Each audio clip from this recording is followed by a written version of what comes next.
Hey, what's up guys, aarava here, and welcome back to my Let's Talk F1 series here for all the F1 2019 car launches, and today we're talking about the brand new Renault R.S.19, their 2019 challenger with Nico Hülkenberg and Daniel Ricciardo at the wheel. So, first of all, visually speaking, let's get that out of the way. The livery is tweaked a little bit. They kind of reverted back to what they had in 2017 in a way, but with the same shade of yellow they had last year. I kind of like last year's livery where it looked like a fully yellow car from the front and then black from the side, very strategic paint scheme. So I'm kind of actually sad in a way they haven't kept that paint scheme. But, you know, a Renault is a Renault. Yellow and black's never a bad combo, and I think it looks pretty slick. But let's get into the aerodynamic analysis. So obviously, like last year, exactly like last year, I very much think Renault have hidden a lot of details in their renderings of their car at the launch, because obviously they're wanting to hide some of the 2019 bits they've got for pre-season testing, and then as they go on to the Australian Grand Prix, they did that very much last year. You know, I remember last year when it launched, everyone was thinking, wow, that's a really simplistic looking car,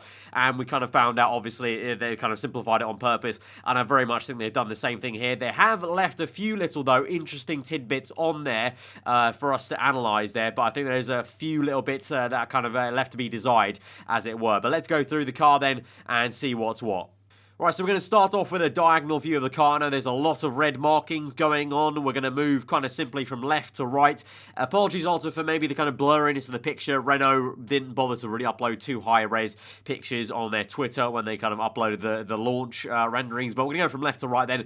So on the left-hand side, the rear wing oversimplified, which is kind of weird. So they ended 2018 with the McLaren-style overhanging kind of appendages on their rear wing end plates there. So I very much think that's going to be a feature that comes back onto the car for pre-season Australia, but for the renderings, they've oversimplified it to just the kind of basic kind of meets the regulations kind of rear wing, basically, with just one little streak going down on the kind of inside bit of the end plate. Then we move to the floor, again, oversimplified. I would not be surprised if they have a bit of a slotted floor going on, or just at least something going on the floor. That's very, very simple and bleak. But then we get to the middle of the car, which is a bit interesting, and definitely they have left on some 2019 features. So straight away, when you look at it, it's got that Red Bull kind of vibe from last year, especially with this top winglet there. That was very much a Red Bull look, having these aeroplane-style winglets, just simply one going all the way across on the top of the side pod. They're sticking out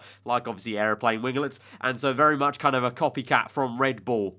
And again, like has been the case for a lot of the teams so far in the 2019 launches, and pretty much a trend, you have these higher and kind of sleeker inlets on the side pod. You know, in kind of the last couple of years, the inlets used to be a bit more deeper, a little bit more down here, whereas now all the teams are starting to push them all the way right to the top, and Renault are no different there with the inlets nice and tight there. So a bit of a tighter side pod compared to last year. And then they've got this very nice detailing of what they've done with the kind of side pod end plates there. Now, last year, they had a thing that they like to call the Aero Cat. They've had that for a few years now. The Aero Cat being called that because they made a bit of a kind of meme and a joke out of it, because they made like a mock-up one where it kind of had like some cat livery whiskers on it or whatever. But they've kind of they kind of chopped it off halfway here, you can see, because usually last year what happened is you had these four streaks that connected all together in one foul swoop and kind of swooped back, and it was all one piece, whereas now they've kind of cut off the head of it, as you were, and they've got three just kind of sticking out bits of this Aero Cat, as it were, and one piece connects to the upright, and then they've got a split way where it kind of overhangs a little bit there. So some nice detailing for Renault in terms of merging, I guess, two different concepts of this Red Bull style wingler, and then also kind of working in tandem with kind of evolution of what they had of last year. But trying to draw the geometry of the side pod, they're definitely trying to tighten it up a little bit there, especially on the top end. You can see the way the tighter inlet kind of works into having a bit of a tighter shape. And also on the rear end, if we actually look onto a bit of a different picture, they've also, very much like Red Bull last year, tried to tighten up the actual exit itself and just try to really package that rear end a little bit neater, basically, to get a bit more aerodynamic efficiency, obviously, towards the rear end. And I'm sure they've talked a lot about, you know, having, I think one of the guys at the launch said the engine development has been the best in about 4 or 5 years. So with that probably comes packaging of the engine as well, in terms of trying to get the most efficiency of cooling and whatnot, and that means they can push the boundaries of how they package the car, so I'm sure that comes into play, as well as pure engine power and performance. But going back to diagonal, so yeah, a very nice middle end of the Renault car. And they've got this, you can't really see it here, but that's actually 2 Vortex generators, but because it's yellow on yellow, you can't really see the shading there, but 2 Vortex generators just on the inside face of the winglet. So the winglet itself will help to kind of flow control the air on the top there, and also this kind of end plate on the wing itself will help induce some mixing on the top of the side pod, and then as well as these Vortex generators trying to swoop some air from the kind of cockpit side and the inside face of the chassis to the outward part on the top of the side pod, as well as inducing some mixing there. All that mixing helping to try and get the air as smooth as possible on the top of this side pod shape as it goes down towards the rear end of the car. But yeah, very nice actually looking middle end for Renault there. Promising stuff in terms of development where they could go with. Talking about development though, the barge boards look a little bit oversimplified perhaps from the side view and from the diagonal view, so I suspect that might change as they go into pre-season, but they're very much gone, you'll see from the top end view once we get to that, very much like what they ended up with last year there. So I would suspect they're kind of using that as a foundation, and then they'll go forward into pre-season testing in Australia to kind of develop that area of the car. If we move to the front end of the car, this is where I feel like they've oversimplified a little bit here, because they've got no turning vanes on the bottom, just underneath the suspension arm. So like last year, they've massively just left off that stuff basically to kind of just keep it a bit shrouded until pre-season. And then the lighting was a little bit awkward here, so I will fully admit I can't tell. This is a lot of guesswork here for this part. I can't tell because of the lighting if they've got grooves in their nose cone like McLaren have, like Toro Rosso have opted for. It's quite hard to tell really, and if there is, there's only 2 slots there compared to Toro Rosso's kind of 3 and Ferrari's 3 and McLaren's kind of 4 from last year. So hard to really tell with the lighting there. They do have an S duct, so there is an opening somewhere, but again, with the kind of black on weird white and black lighting, it's very hard to always tell with these Renault guys.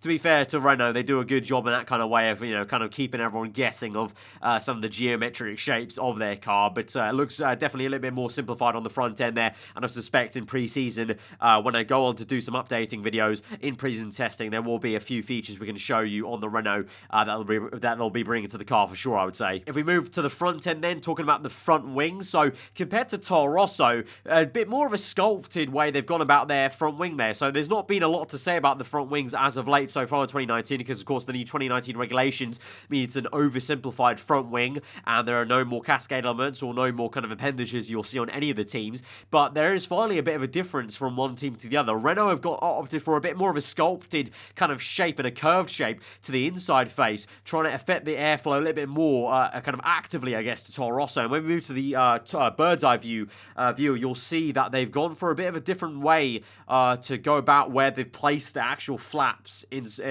terms of compared to Toro Rosso and probably some of the other teams. But from this view, again, you kind of see a lot more prominently that kind of winglet, kind of Red Bull style winglet, very much looks like the Red Bull of last year on the very top face, and then that little flicked up edge will induce a vortex on this edge, helping with some mixing on that side. But here you can see the 2-pronged vortex generators just underneath the wing mirrors. Now the wing mirrors, they're the first team not to opt for a double-pronged attachment. They've gone for very high wing mirrors actually, compared to like Haas and Toro Rosso so far. I've had the wing mirrors around here and I've had a double attachment point, so I don't know if they'll opt for that. I don't think they will do, because it looks like they're kind of counteracted with that with these vortex generators on the inside to try and turn some air from the inside to the outside of the side pod there. And then the usual carryover from last year was this little raised edge, just trying to channel the air on the top of the chassis, as well as helping in with the S duct they've got. You can't see it here on the lighting, you will do it in a second. Right, so from the top down view, like I was saying, the front wing here, let's have a look here. Now you can see this is what they call the main plane, which is the kind of first main bit, and then structurally integral to the entire front wing, and then all these flaps are built upon it.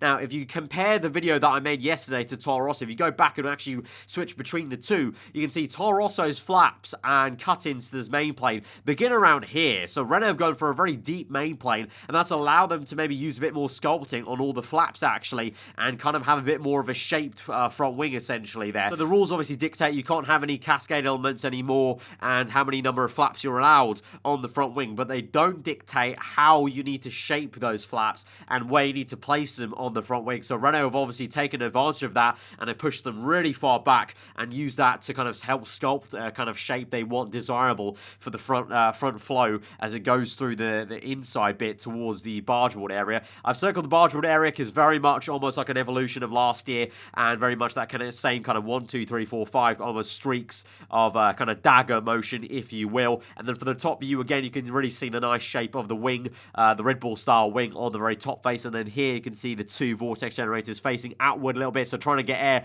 you would imagine, from the top where the air duct comes in as well, and the air would swoop through and then being affected and try and push through this way. And as it comes through off this kind of edge will be a vortex that gets formed that encourages mixing on the top end there. And here, a very blank floor, so I expect there to be some development, because it seems to be a very important area, at least for the top teams, and also Toro Rosso, as we saw with yesterday's launch. So I would expect there to be some development for the Renault in pre-season testing with the floor and to Australia. And then from the side profile, just again kind of showing off oversimplified rear wing for Renault. Last year they ended, like I said, with the McLaren appendages where the crease is, so they've got nothing there. So I suspect they've kind of hidden that on purpose, maybe, if they're going to try a different shape or just a bit more of an aggressive way to go about it, perhaps.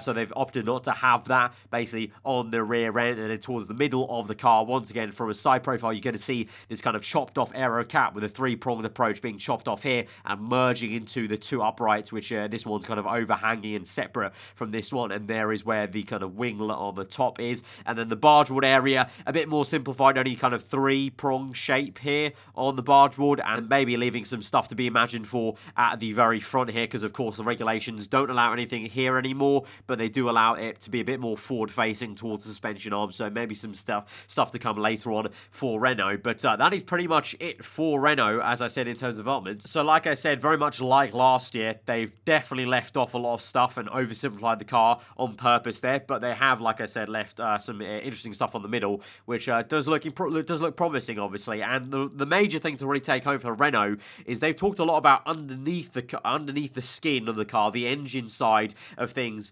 Like I said, their engine guy at the launch said it's been their best winter for 4 years, which is a big thing to boast about. And they've talked about a lot of stuff. Pretty much, I would say 90% of the car is going to be new from last year in terms of the engine side of things and also aero bits. So I think they're going really quite big on how much they're trying to gain for this year. And so in doing so, I think they should be trying to hide some stuff for pre-season and Australia. So I actually, I think it could be quite a promising year. I don't know promising enough to jump on the top 3 teams, but enough to maybe get them close, maybe to try and get a podium position, which they haven't got obviously yet. And with Ricciardo at the wheel, could definitely be an option there. But guys, let me know what you think of the Renault in terms of visually speaking and the aero stuff that I just talked about with the kind of Red Bull style Sidepod areas. If you did enjoy the video and found it interesting, then be sure to hit that like button. Let me know your thought in the comments below. If you are new around here, do subscribe for weekly 4-on content. I've been aarava. Hope you enjoyed the day, and I'll see you guys next time. Goodbye.